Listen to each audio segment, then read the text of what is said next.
hunters. Have you ever wondered about the stars in the night sky? People for centuries have been telling stories about them. And today I'm going to share a story with you in the great book of star stories. Forgive me, my human English is terrible, but hopefully I'm still learning. Let's see, where shall we visit first? Let us go to ancient Greece, and we will tell about the white horse Pegasus. Let's see. Pegasus. Tale from ancient Greece. Soaring high among the stars shines Pegasus, the white-winged horse. Ridden by heroes on their daring adventures, he carries thunderbolts for the kings of the gods, which is Zeus. The rising of his constellation marks the coming of spring. In Greece, the seasons of thunderstorms. His story began long ago in the kingdom of King Polydectes. My Greek is very bad. But we shall try. Always sound out your words if you're not sure. For many years, Pegasus lived in Polydectes' palace and was eager to repay the king's hospitality. At a great feast held by the king's honor, Pegasus promised to bring him a priceless gift, the head of Medusa. Now, Medusa is a gorgon. She was a lady who was cursed by Athena, who turned her into a half-woman, half-snake. Now, we can cover Medusa's story at a later time, but right now we're going back to Pegasus.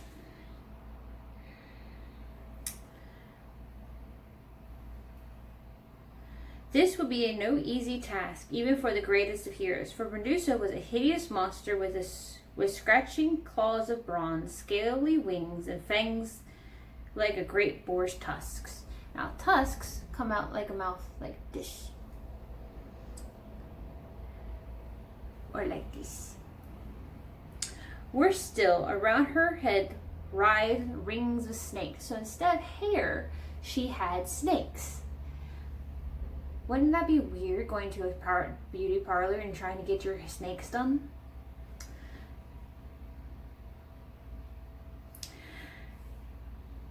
They would be flickering and hissing whenever she moved. And they will also breathe spits of fire.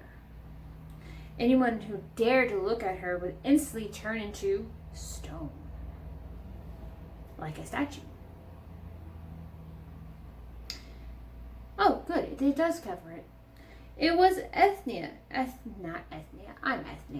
It was Athena, who had transformed Medusa and her two sisters into monsters.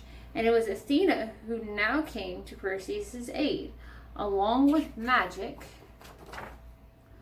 winged sandals, a sickle, and a helmet of invisibility. She gave him a gleaming bronze shield, as well as a piece of advice. Never look at Medusa directly, she said, only at her reflection. That way he doesn't turn into a statue. So Perseus sailed to the farthest edge of the western ocean and the entrance of the underworld. That's where Hades lives. The air was thick and stretched with sulfur, and the lava spewed from crevices cracked in the earth. All around stood the petrified remains of unweary visitors, frozen still like sinister statues. So basically, when people visited and they weren't knowing Medusa was there, when they look at her, they go, and they stay that way forever. It was a dreadful place, and Perseus discovered Medusa's lair. He waited until the sisters were sleeping, then hovered above Medusa in a winged sandals. He lifted Athena's shield to catch the monster's reflection and carefully took aim. Lightning fast, he brought down the sickle and cut Medusa's head. off her shoulders. Medusa's sister sprang, roaring with fury, but Perseus, wearing his magical helmet, escaped unseen, carrying his gruesome gift. Yuck. And from the blood of the slain Medusa, two magical beings appeared. One was a warrior, Chrysaor,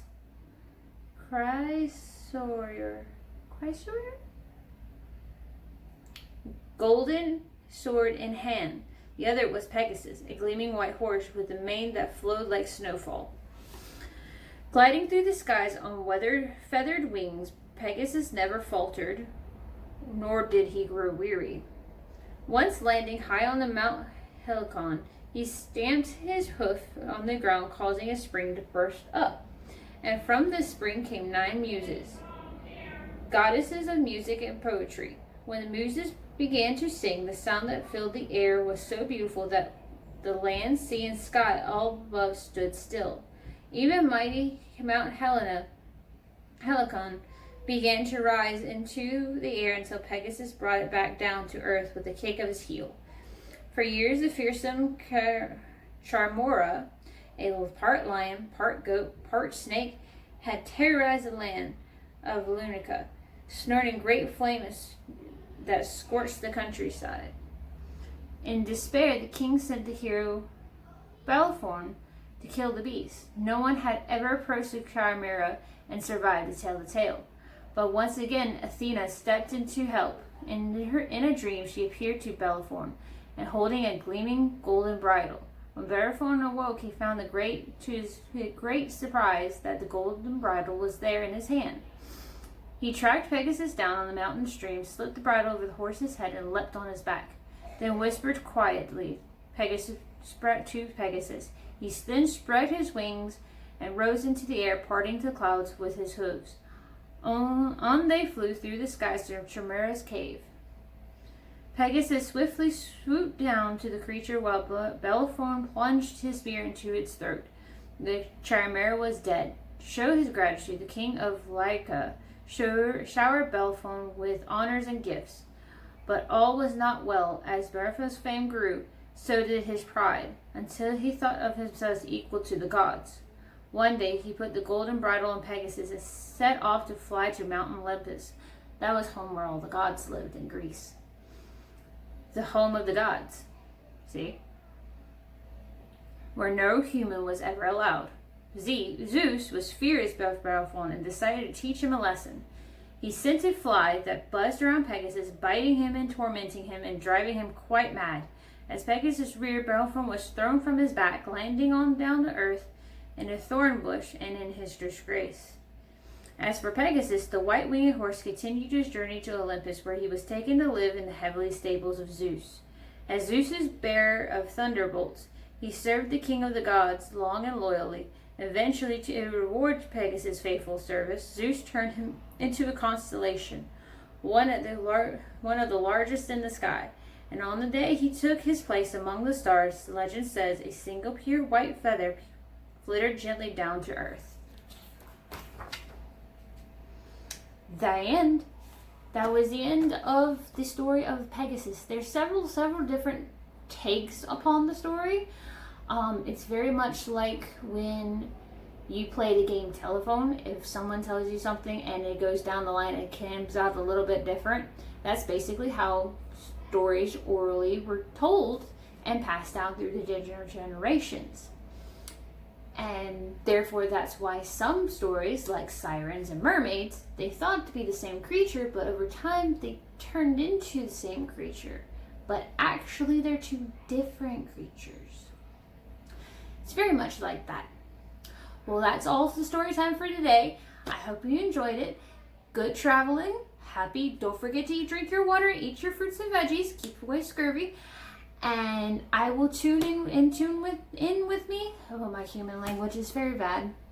One of these days, I'll get it. So tune in with me next time for another story from the ages. Have fun, my little travelers.